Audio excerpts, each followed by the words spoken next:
Evangelho de Lucas, capítulo 19. Palavra de Deus nos diz assim, leia comigo.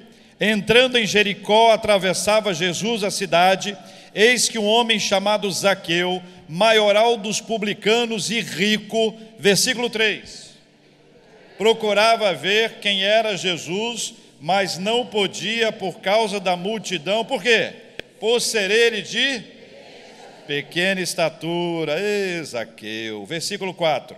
Então, correndo adiante, subiu a um sicômoro a fim de vê-lo, porque ali haveria de passar. Versículo 5, o que diz aí? Quando Jesus chegou àquele lugar, olhando para cima, disse-lhe, o que ele falou? Zaqueu, desce depressa, pois me convém ficar hoje em tua casa. Versículo 6. Ele desceu a toda pressa e o recebeu com alegria. Todos os que ouviram isto murmuravam, dizendo que faz aquele tom de futrica, faz aquele tom de treta, vai lá. Esse aí, ó, tá vendo? Olha lá, ó, tá se hospedando com pecador, olha lá. Versículo 8. Entre mentes, Zaqueu se levantou e disse ao Senhor, que ele disse ao Senhor: Senhor, resolvo dar aos pobres a metade dos meus bens, e se em alguma coisa tenho defraudado alguém, restituo 4 vezes mais. Então Jesus lhe disse: hoje houve salvação. Vamos falar juntos essa frase, meus irmãos. Hoje houve salvação nesta casa, pois que também este é filho de Abraão. Por quê? Porque o Filho do Homem veio buscar e salvar o perdido. Por isso a pergunta: você já orou pela conversão de um corrupto? Ou só desejou que ele embarcasse? Que ele passasse desta para outra?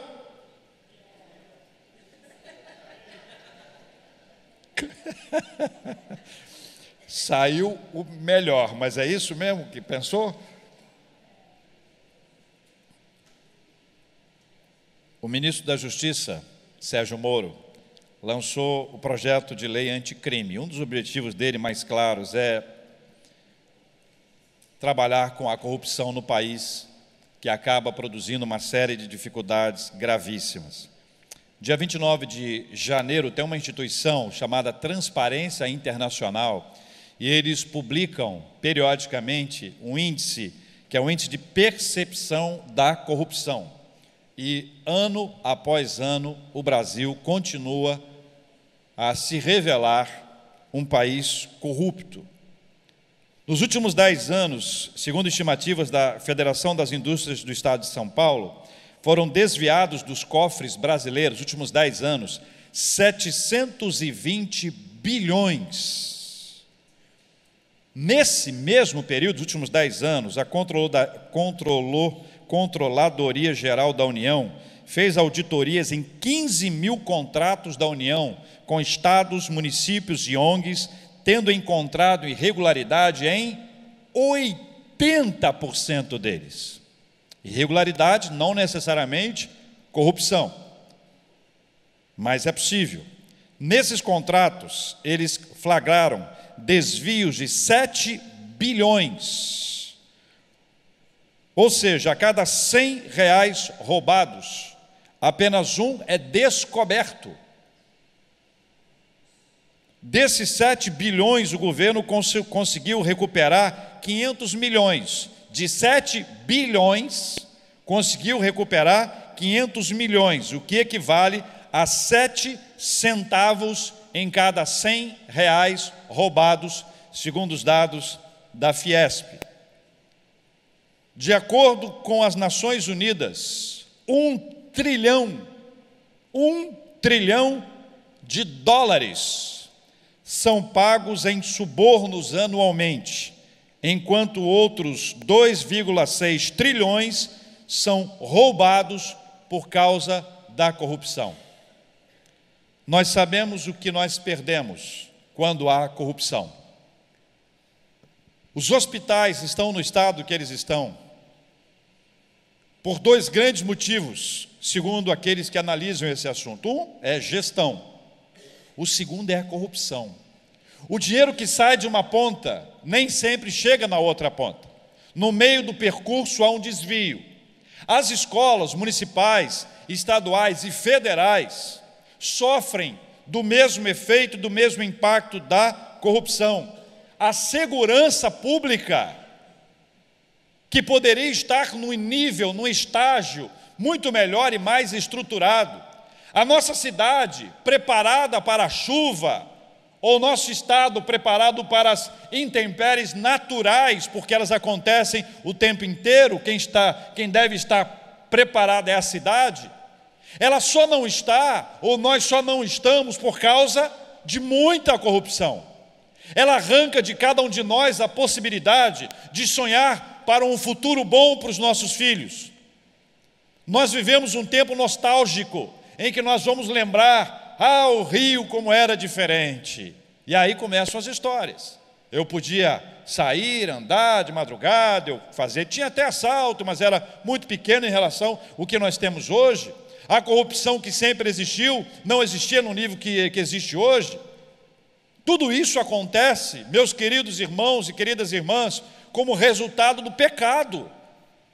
O pecado produz no ser humano uma ganância, um desejo de obter legalmente ou ilegalmente aquilo que ele quer, que ele deseja, que ele almeja ter. Quando você se depara com a realidade de uma pessoa muito rica, ela já tem muito dinheiro, ela já conseguiu avançar na sua vida financeiramente muitos andares acima, ainda assim ela está envolvida em corrupção e em roubo. Você para e pensa: meu Deus, que fome tem essa pessoa que não consegue se saciar. É um dia depois do outro, vai buscando uma oportunidade, uma outra oportunidade, uma outra oportunidade. E a Bíblia diz que um abismo chama outro abismo, e o pecado é assim. Ele tira da pessoa qualquer equilíbrio, e a pessoa começa a agir de uma forma terrível. Por isso a pergunta: você já orou pela conversão de um corrupto? O corrupto ocupa um lugar que não você, que é uma pessoa muito da elite espiritual da Zona Oeste do Rio, mas algumas pessoas acreditam que o corrupto não pode ser salvo. Não pode quem não merece. Não merece. Não merece. Por mim ele não vai para o céu. E se ele for para o céu,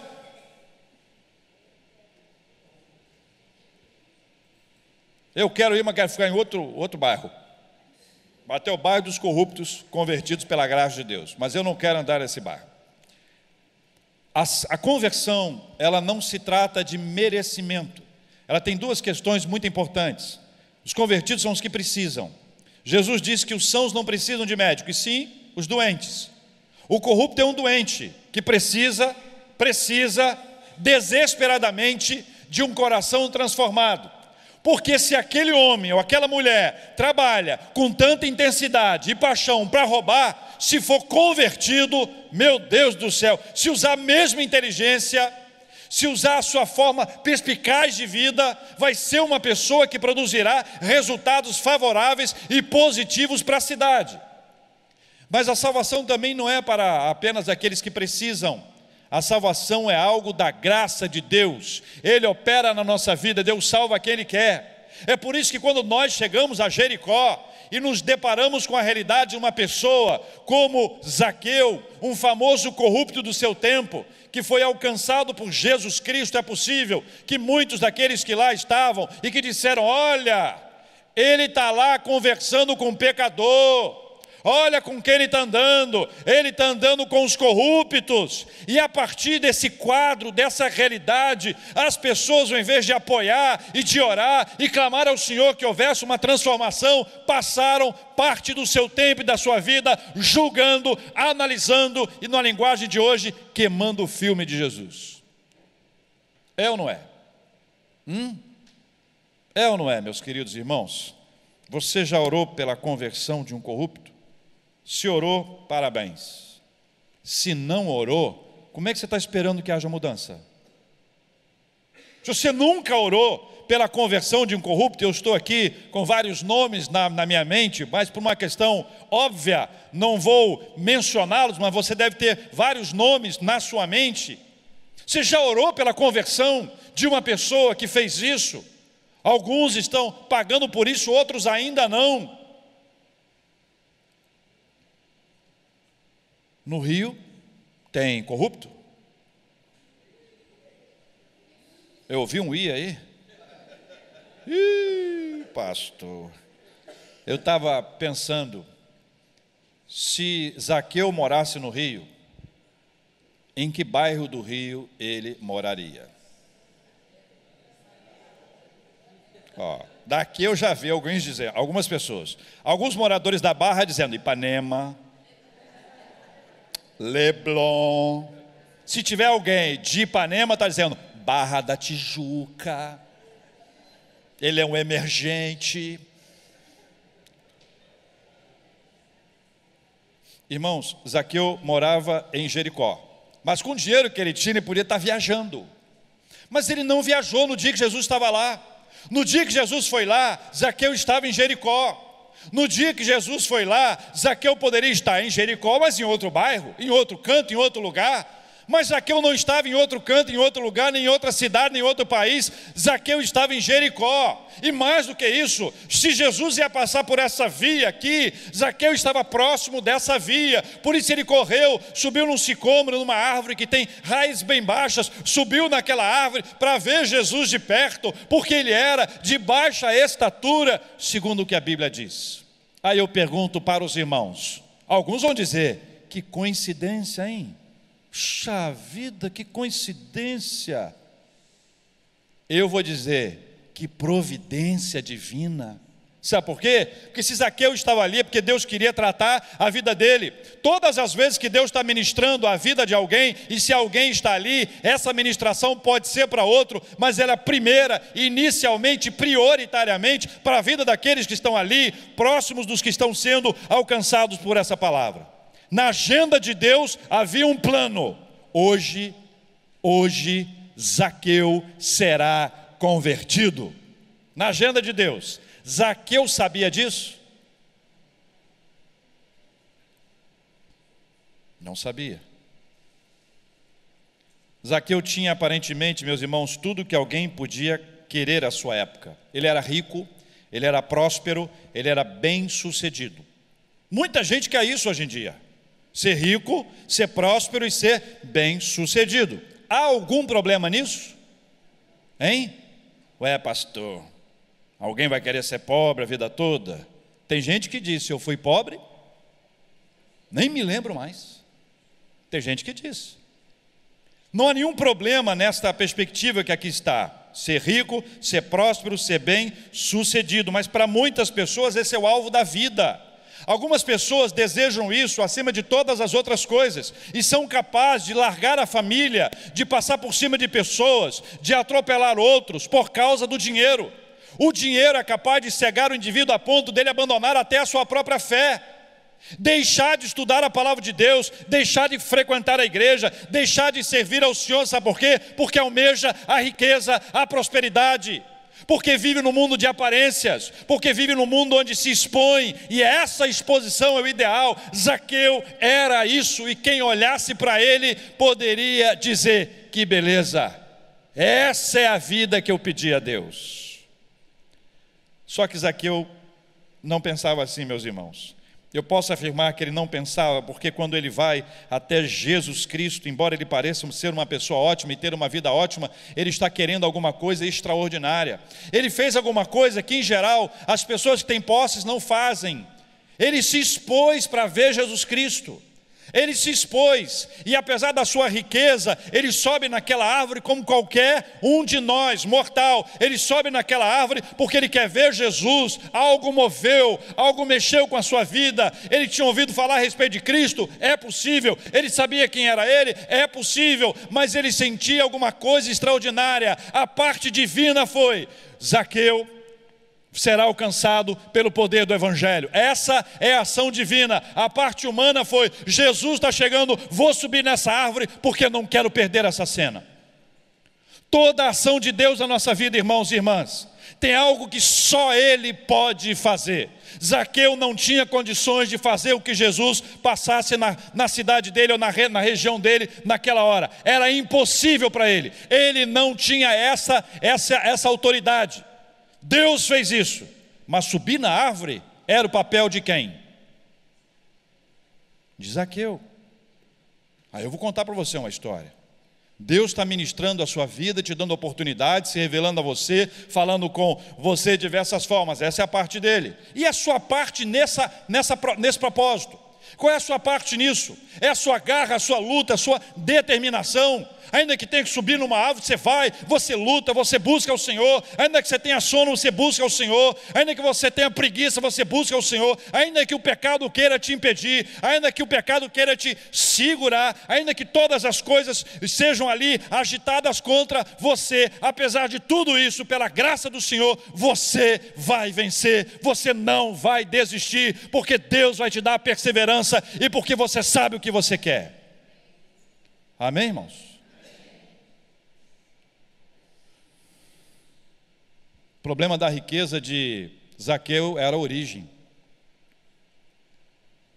Se todo o dinheiro fruto de corrupção, por um milagre, ele fosse manchado de sangue, por um milagre, não teve as 10 pragas? Poxa, um milagre desse. Já pensou se Deus resolvesse fazer o seguinte: todo dinheiro fruto de corrupção ia ficar marcado de sangue, toda casa comprada com dinheiro de corrupção ia ficar manchada de sangue, todo carro comprado fruto de corrupção ia ficar manchado de sangue. Já imaginou se Deus faz isso acontecer? E se de uma hora para outra nós começássemos a ver essas coisas acontecendo no Brasil inteiro? Muito mais em Ipanema, né? No Leblon ou na Barra. Tudo quanto é lugar, tudo quanto é. Sabe por quê? A corrupção não é só essa que a gente imagina. A corrupção ela acontece em vários outros níveis, e nos níveis inferiores ela também acontece, e ela se projeta, e ela se reproduz, e ela se multiplica, e à medida que isso acontece, as pessoas se perdem completamente. A origem do dinheiro é que era complicada. Mas eu quero dizer para os irmãos que a origem do dinheiro dele era uma forma legal. Ele adquiriu o direito de operar essa máquina. Olha o negócio como é que é. Você que gosta da área de administração, pensa no negócio que era. Ele adquiriu uma franquia. A franquia está na moda. Ele adquiriu uma franquia. A franquia dele, ou ele comprou do Império Romano, ou ele comprou dos líderes daquela província. Ao adquirir isso, ele montou um negócio. E o plano de negócios dele era assim, olha, ele tinha ele aqui em cima como líder, ele era o principal, ele estava aqui, e ele foi contratando pessoas que estavam em várias outras bases, em vários outros pontos, e ali era uma região que tinha muito pedágio, por conta dos bálsamos. Ali era conhecido como um lugar de muitos bálsamos, e a entrada ou a saída de produtos produzia oportunidade de se cobrar pedágio. Então ele aqui em cima, ao adquirir isso e ao contratar as outras pessoas que estavam aqui embaixo, todo o dinheiro que estava aqui, que era buscado aqui, ia subindo até que chegava a ele. E nessa estrutura aqui hierárquica toda, as pessoas tinham essa autonomia para tirar além do imposto as comissões indevidas, o dinheiro ilegal, que era, de um ponto de vista da lei, ele tinha essa autoridade, mas era imoral, não era ético, não era correto, não era justo e muito menos cristão. Essa sujeira toda estava nas mãos do querido Zaqueu. Pergunto para você mais uma vez: você já orou pela conversão de um corrupto? Quando Jesus se encontra com ele, e a cena é simples, e nós lemos no texto, Jesus para, olha para cima e diz: Zaqueu, desce depressa, porque hoje me convém cear na sua casa.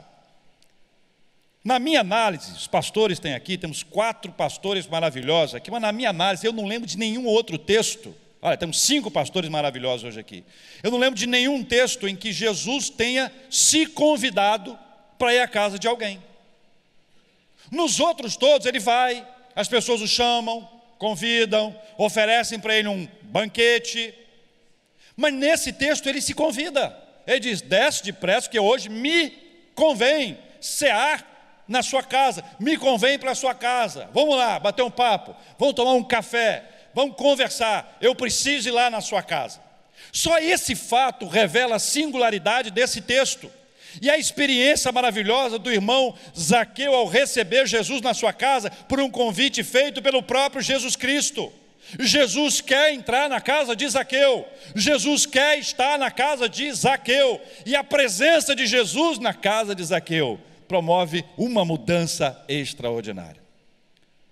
Eu tenho a impressão que a gente pode aplicar nesse instante, pastores, que Jesus quer entrar na nossa casa. Que Jesus quer entrar na nossa casa. Ele quer bater um papo com a gente. Ele quer comer um churrasco com a gente. E, biblicamente, ele gostava de peixe. Mas, se estivesse aqui entre nós, um churrasco, uma pizza, ia muito bem. Quando Jesus entra na casa dele, algumas coisas acontecem e o texto não nos conta, não nos revela o que há. Revela o que está acontecendo lá de fora. A frase daqueles homens que estavam lá fora: mestre, não faz isso. Mestre, você não sabe quem é esse homem. Esse homem é um pecador, a cidade toda conhece ele, a fama dele o precede. E Jesus não se importa com isso e entra na casa dele. A resposta que Zaqueu dá à presença de Jesus na casa dele é: Zaqueu se levantou e disse ao Senhor. Qual foi a frase? Leia comigo aí. Senhor, resolvo dar aos pobres, versículo 8. Senhor, resolvo dar aos pobres a metade dos meus bens. E se em alguma coisa tenho defraudado alguém, restituo. Qual foi o termo que Zaqueu usou para Jesus Cristo? Está aí no texto. Senhor. Senhor. Paradinha rápida aqui. Muitas pessoas chamavam Jesus de mestre, alguém com quem eles poderiam aprender. Zaqueu já chama Jesus de Senhor, alguém a quem ele iria servir. E como servo de Deus, os valores não são mais meus, são valores do reino de Deus. Enquanto eu não sou servo de Deus, os valores são meus. E os meus valores são os valores do mundo, das pessoas que convivem comigo, da sociedade que me oprime, da cultura do lugar onde eu estou. Se todo mundo fala palavrão, falo palavrão. Se todo mundo desvia, eu também desvio. Se todo mundo mente, eu também minto, e por aí vai. Mas quando eu assumo o meu lugar de servo e eu reconheço Jesus como meu Senhor, o meu Senhor estabelece para mim outros valores. Os valores do reino não são os valores da terra, porque aqui na terra, no mundo, a Bíblia diz que o mundo jaz no maligno, e os valores deste mundo são valores malignos. Se você é empresário, você sabe bem o que é isso. Você sabe bem o que é ter um outro empresário que acabar com a sua empresa e pisar em cima de você com tamanco, português. Se você é funcionário, você sabe o que é ter um colega de trabalho de olho na sua vaga, falando mal de você pelas costas, criando ciladas e armadilhas para que você seja demitido, e ainda por justa causa. Os valores desse mundo são assim.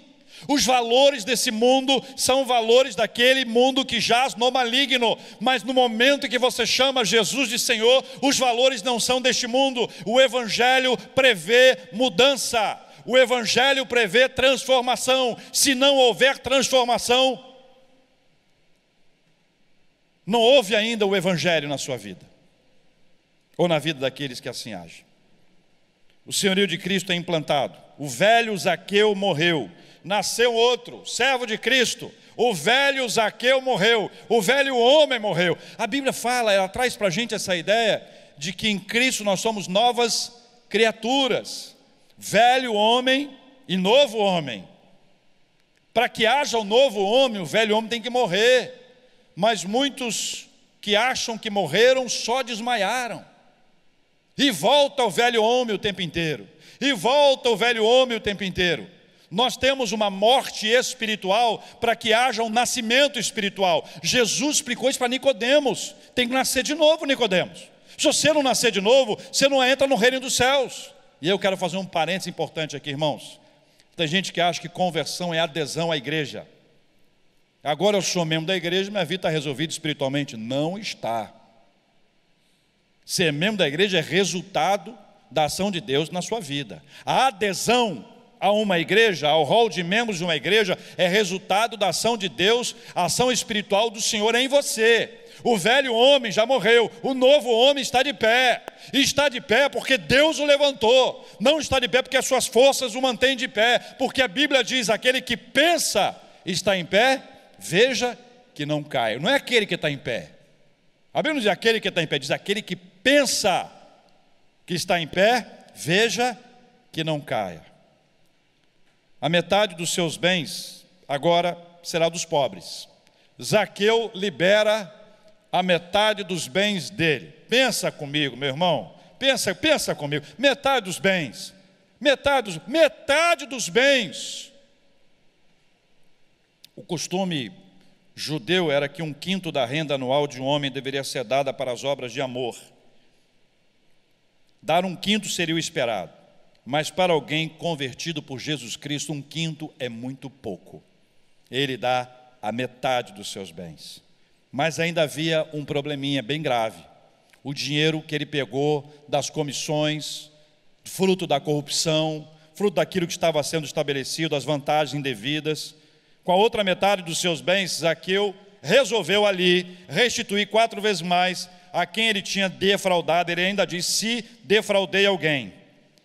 De novo, o que se esperava dele era a devolução de 2 vezes mais. Porém, ele vai muito além disso. Restitui 4 vezes mais. Para que serve?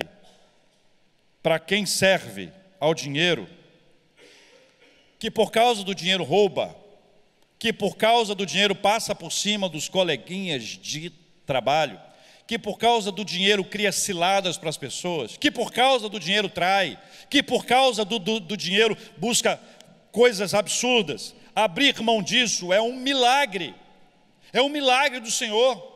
E o que houve na vida daquele corrupto de Jericó foi que o evangelho entrou na vida dele.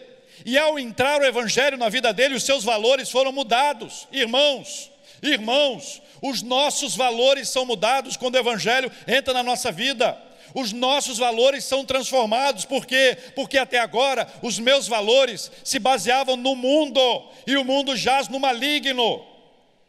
Mas a partir do evangelho agora os meus valores são outros. Os meus valores são os valores do reino de Deus. Os meus valores são os valores de Cristo. O meu dinheiro, ganho legalmente, decentemente, honestamente e justamente, deve servir a Deus e não somente a mim. E se eventualmente na minha vida, infelizmente, eu me envolvi com coisas inadequadas, indevidas, ilegais, eu preciso abrir mão disso, ainda que eu perca dinheiro. São 2 coisas, não ganhar mais e perder. Eu acredito que isso só acontece por um milagre de Deus na nossa vida. Muitos de nós recebemos da nossa casa, família, educação, justiça de casa. Nossos pais nos ensinaram a não pegar nada nem do coleguinha, a borracha, o lápis, a lapiseira. Nossos pais nos ensinaram a devolver coisas, é ou não é verdade? A devolver, nós aprendemos isso dentro de casa. Mas há pessoas que não aprendem isso dentro de casa. É por isso que é trágico ver um corrupto sendo preso com o seu filho. E aí você vê uma geração, 2 gerações na corrupção na própria família. O mundo político é cheio disso, mas o mundo empresarial também é. O mundo corporativo também é. Porque se não tiver dinheiro para dar, ainda que peça, não vai receber. A corrupção está em todas as pontas desse país, e nós precisamos de uma revolução, e a revolução da moral, da ética, da justiça, ela só vai acontecer quando o evangelho entrar na vida dessas pessoas. Irmãos, cada eleição nós estamos falando, vote certo, escolha certo. Na última eleição um grupo ficou muito feliz, o outro grupo ficou muito bravo. Não sei se nós acertamos ou se nós erramos. Cada um de nós com o seu próprio voto, nas esferas diferentes que nós tivemos a oportunidade. Mas daqui a 2 anos, 1 ano e pouco, nós vamos ter essa oportunidade outra vez. E depois de 2 anos, outra vez. Mas se nós não orarmos e vivermos a mudança real do Evangelho a partir da nossa vida, se nós não clamarmos ao Senhor pela conversão dos corruptos, os que são corruptos hoje, mas não estão no poder, seja no poder corporativo ou no poder político, se nós não orarmos pela conversão deles, se nós não pregarmos o Evangelho a tempo e fora de tempo, não haverá mudança neste país. E posso afirmar isso, meus irmãos, lembrando a minha palavra inicial, é fruto do pecado. A corrupção é resultado do pecado. Quando se fala da corrupção do gênero humano, há um capítulo rico da teologia que fala sobre a depravação total do homem, ou a corrupção geral ou total do ser humano. Nós somos corrompidos por causa do pecado. A corrupção nasce na nossa vida por causa do pecado. Aquele que é tomado pelo Espírito Santo de Deus e aquele que se posiciona com os valores do reino de Deus, ele será alguém que vai reprimir toda a ação de corrupção. E sabe onde é que ela nasce? Dentro de casa.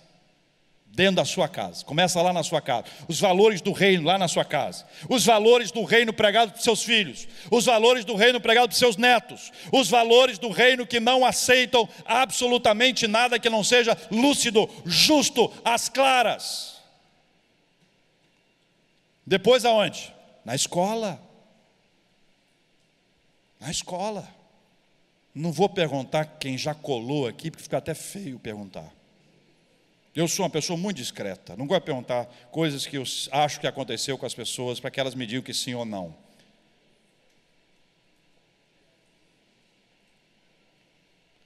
Depois vai para a nossa vida como um todo, em cada lugar e cada oportunidade. Eu quero terminar dizendo a vocês, meus irmãos, Jesus disse: hoje houve salvação nesta casa, pois que também é filho de Abraão, porque o Filho do Homem veio buscar e salvar o perdido. O Filho do Homem veio buscar e salvar o perdido. Vou dizer para os irmãos, eu oro para que Deus toque no coração dos corruptos e eles venham para a nossa igreja.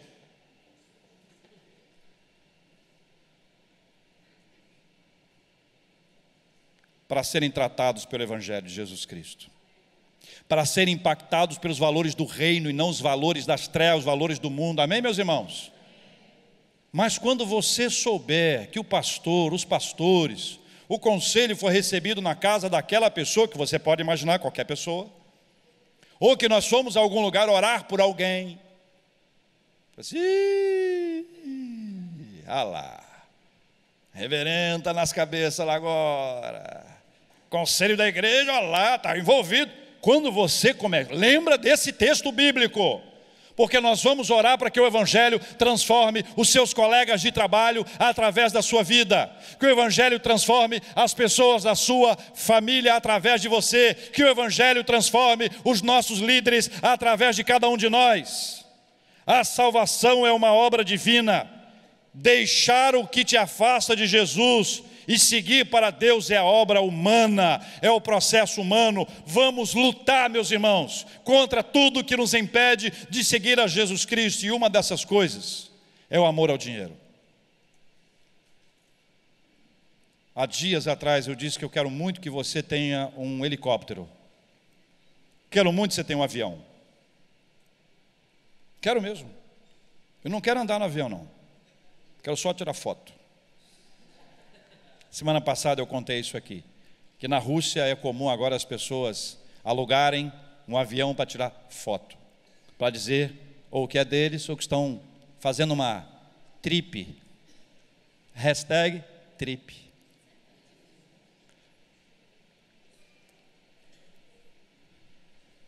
Se alguma coisa te impede de seguir a Jesus, é hora de aprender a deixar para trás.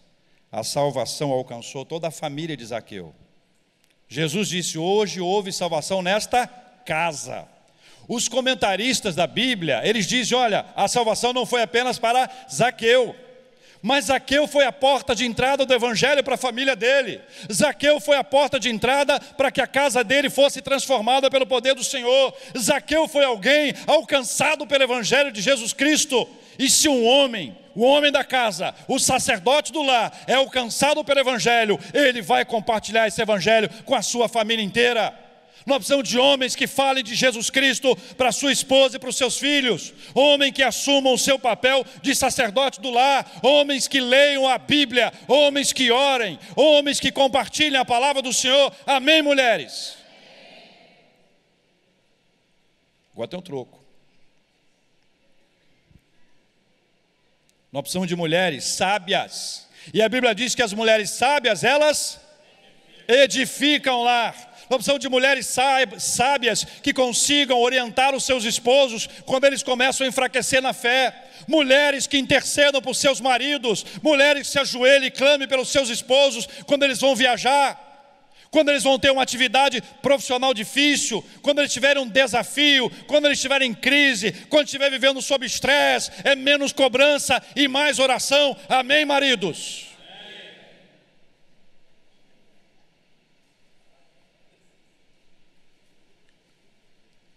O evangelho entrou na minha casa através do meu pai. Meu pai pregou o evangelho para mim. Eu e ele pregamos o evangelho para minha mãe. Eu, meu pai e minha mãe pregamos o evangelho para minha irmã. Se olha para a gente, parece que nós nascemos crente. Nasceram crente. Eu vejo várias famílias aqui que o evangelho entrou através de uma pessoa, veio uma, veio duas, veio três. Conheço histórias de famílias que foram convertidas pelo Espírito Santo através da criança. Uma criancinha veio para a igreja. A criancinha trouxe o pai e a mãe. O pai e a mãe desconfiados. O que vocês estão fazendo com meu filho? Vocês estão fazendo que negócio? Como é que chama aquele negócio? Hipnotizando o meu filho. Vieram ver. E quando chegaram foram transformados pelo evangelho. Alguns dos nossos irmãos, quando foram convertidos, foram chamados de doidos. E os que os chamaram de doidos enlouqueceram. O evangelho também os alcançou. A salvação era para o perdido Zaqueu, um corrupto odiado pelas pessoas, a quem cobrava injustamente das pessoas. A salvação é para perdidos que acreditam ter o controle de suas vidas. Aqueles que acreditam que está tudo bem. O evangelho é para você e é para mim. Sabe por quê? Porque assim como a corrupção detonou a nossa vida espiritual, ela produziu para a nossa sociedade isso que todo mundo sabe apontar. Só que a gente tem que observar espiritualmente, que há um mundo espiritual nessa história toda. Espiritualmente, que o pecado gerou isso tudo.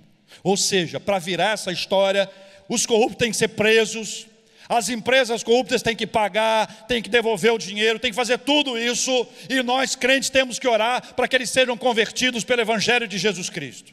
Por quê, meus irmãos? Se o evangelho mudar uma pessoa, esta pessoa mudada pelo evangelho vai levar esse evangelho para a sua casa, e as transformações vão acontecer nesse país. Ou nós cremos no poder de Deus e começamos a orar pela conversão de um corrupto, ou não adianta falar mal da vida alheia, ou aquelas mensagens maravilhosas que nós vamos produzir falando, ou escrevendo, ou publicando. Eu tenho alguns desafios para você hoje. Primeiro, vamos começar a orar pela conversão dos corruptos? Quem aceita o desafio, levanta a mão que eu quero ver. Segundo, pode baixar. Segundo, alguns de nós têm famílias que ainda não foram alcançadas pelo evangelho. Família menor que ainda não foi alcançada pelo evangelho. Você às vezes é o único, ou 2, 3 pessoas são os únicos. Tem um monte de gente na sua família que ainda não foi alcançada pelo evangelho. Nós vamos orar por isso hoje aqui. Porque assim como Zaqueu foi a porta de entrada, talvez você seja exatamente a porta de entrada. E não venha me dizer que santo de casa não faz milagre, porque nós não acreditamos em milagre feito por santo. Nós acreditamos em Jesus Cristo, o Filho de Deus. E Ele vai operar através da sua vida. Mas tem que testemunhar. Tem que testemunhar. A menina queria cantar na igreja. Pastor, eu quero fazer um solo na igreja. Que bênção. Irmã quer cantar, né? Vamos cantar perfeitamente. Mas antes de eu dar a oportunidade para a irmã, nós vamos lá na sua casa visitar para saber como é que é o seu comportamento dentro de casa. Qual foi a fala da irmã? Pastor, fica para uma outra vez. Eu falo com o senhor depois, uma outra ocasião. Se não existir testemunha, meus irmãos, não tem como ter esse impacto. Vamos orar, vamos. Banda, vem para cá, vamos orar. Vamos pedir ao Senhor que tenha misericórdia de nós e que nos ajude. Se você quer de verdade, interceder pela conversão. Se você tem aquele corrupto pelo qual você é mais assim, sabe, que tem na sua... Quando eu falei de corrupto, vem na sua mente aquela pessoa, vamos orar por ele agora, ou por ela. Vamos orar pela conversão dele ou dela. Vamos bombardear o céu. Vamos clamar ao Senhor por um milagre. Mas eu quero orar também, sabe por quem? Pelo nosso país. Essa avalanche de corrupção destrói a vida de milhares e milhares de pessoas. É a galera que fica assustada quando tem que sair de casa. É a gente, como não sei se com você aconteceu essa semana, de ficar na Avenida Brasil no meio do tiroteio, 12:30 da tarde. Porque não tem segurança suficiente, porque não tem estrutura, porque os homens que trabalham são heróis. E os médicos, os enfermeiros, técnicos de enfermagem, são anjos. Nós precisamos orar por eles, pedindo a bênção do Senhor. Mas nós também vamos orar pela conversão de gente da sua família hoje. Para que através de você, você seja um Zaqueu, um canal, um instrumento de Deus. E se esse é o seu caso, vem aqui à frente que eu quero orar por você especialmente. Para que você seja essa porta de entrada do Evangelho na sua casa e na sua família. Tem alguém? Pode vir à frente, nós vamos orar aqui agora. Vem para cá, junte-se a nós aqui na frente, por favor. Nós vamos clamar ao Senhor juntos em nome do Senhor Jesus Cristo.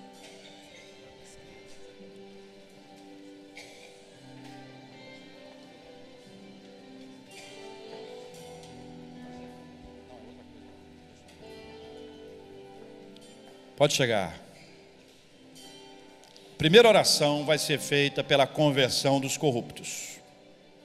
Agora, se a partir de hoje você tomar conhecimento, aquele corrupto pediu para ir à igreja, você vai falar assim, lá, tá vendo? Já está querendo amenizar a pena dele. Nós vamos orar pela conversão, amém, irmãos? Pode abraçar quem está perto de você, não fica sem ninguém não, aqui ó, meninas, acorda meninas, pega aqui. Isso, abraça, isso. Vamos orar, meus irmãos. Vamos orar primeiro por esses. Pai, nós oramos pela conversão desses corruptos que estão na nossa mente, de quem nós lembramos durante a pregação de hoje. Nós cremos que o Senhor pode, se o Senhor transformou Zaqueu, se o Senhor me transformou, o Senhor pode transformar qualquer um. Nós cremos e por isso nós oramos agora, de maneira profética, declarando em nome do Senhor Jesus, que corruptos serão convertidos, serão transformados pelo poder do Evangelho, e os valores deste mundo perdido serão deixados de lado, e a partir da conversão, os valores do reino do Senhor serão assimilados, e haverá justiça, honestidade, ética e moral sendo restabelecidos ou estabelecidos nessa nação em nome de Jesus. Pai, é um trabalho longo, Senhor, trabalho longo. A oração é apenas uma parte. Precisa ter discipulado, precisa ensinar as Escrituras, precisa acompanhar o crescimento, precisa ajudá-los a frutificar, a testemunhar, e nós pedimos que o Senhor nos ajude a fazer isso, que nós não sabemos como fazer. Mas nós também queremos orar, ó Deus, pelas pessoas que estão aqui à frente, lembrando de pessoas da sua família que ainda não foram alcançadas pelo Evangelho, que estão aqui hoje como Zaqueu, dizendo que o Evangelho entre para toda a minha família também. Esse Evangelho que entrou na vida de Zaqueu e alcançou a sua família, que seja o mesmo Evangelho a entrar na sua família através da sua vida. Nós vamos orar por isso. Senhor Deus e Pai, há irmãos e irmãs que há muito tempo oram pela conversão dos seus familiares. São esposas que oram pelos seus maridos, maridos que oram pelas suas esposas. São pais que oram pelos seus filhos, filhos que oram pelos seus pais. São família que vão lembrando dos seus entes queridos e amados, pais, mães, irmãos, cunhados, vizinhos, sogra, sogro, e clamam pela conversão e pela transformação espiritual. São pessoas que nós amamos, Senhor, e que nós queremos vê-las bem, e ninguém fica bem se não for salvo. Se não foi salvo ainda não está bem. Não adianta estar bem financeiramente, intelectualmente, não adianta estar bem na vida se não estiver bem espiritualmente. A grande virada, a grande mudança acontece quando nós estamos bem espiritualmente, Senhor. Deus incomoda o nosso coração. Tira de nós o discurso, não, pelo menos ele está bem, é uma boa pessoa, é um homem de bem, uma mulher de bem, honesto, justo, bem casado. Mais do que isso, é estar plenamente preparado para morar no céu, salvo pela graça do Senhor, transformado pelo Evangelho de Cristo Jesus. Pai, renova a fé dos meus irmãos, renova a persistência, dê eles sabedoria, dê eles a oportunidade do testemunho, da palavra correta e adequada, na hora certa, para que essas vidas sejam transformadas pelo poder do Senhor. Agora nós vamos orar por aqueles que estão passando por várias tribulações. Senhor Deus, nós oramos por aqueles cujos familiares estão internados, ou estão nos seus lares se recuperando de uma enfermidade, ou sendo tratados. Abençoa o trabalho dos médicos, Pai. Abençoa os medicamentos. E acima de médicos e medicamentos, que haja a bênção do Senhor. Nós cremos um Deus que cura e que restaura física, emocional e espiritualmente a cada pessoa a quem o Senhor quer e quer agir. Paizinho, muito obrigado pelo momento de estarmos juntos hoje aqui. Mas nós queremos orar pela nossa cidade. Queremos orar por aquelas pessoas que perderam seus entes queridos na chuva aqui no Rio. Uma cidade despreparada. É uma cidade que não está cuidando bem dos seus moradores. E essa é a responsabilidade de todos nós, quando jogamos o lixo no chão, quando não cuidamos das coisas da nossa casa. É de todos nós, inclusive do poder público. Mas nós oramos pelas famílias e pedimos: tenha misericórdia, venha com consolo e com paz. Oramos, ó Deus, pela família daqueles meninos do Flamengo, tão pertinho de nós aqui, Senhor, tão pertinho de nós. Tenha misericórdia, Senhor. Pais, irmãos, amigos, namoradas, desesperados por um momento tão trágico e tão difícil na vida dessas famílias e na vida da nossa cidade. Oramos, ó Deus, por aquelas pessoas que têm sido atingidas nos confrontos. Nós pedimos por suas famílias de igual forma. Ainda que estejam no mundo do crime, a família sofre. Há muitos pais crentes ali, chorando a morte dos seus filhos, porque eles não tiveram a oportunidade de voltar para os caminhos do Senhor. Pai, nós oramos por nós e pedimos que a Tua misericórdia e graça, que o Senhor nos levante, nos erga, nos encha de ânimo, nos encha de coragem, de força, nos encha de fé, de alegria, de esperança, para estarmos vivendo na Tua presença e na Tua casa, para a glória do Teu santo nome. E se as mudanças aconteceram na vida de Zaqueu, que elas aconteçam também na nossa vida, e que seja uma semana de novidade de vida, de acordo com os valores do reino, e não de acordo com os valores deste mundo. Obrigado, Pai. Obrigado, porque Zaqueu virou nosso irmão, porque nós somos irmãos aqui uns dos outros, e que quando outras pessoas chegarem aqui, que elas sejam tratadas também com amor, como um Zaqueu convertido pela graça do Senhor, em nome de Jesus. Amém.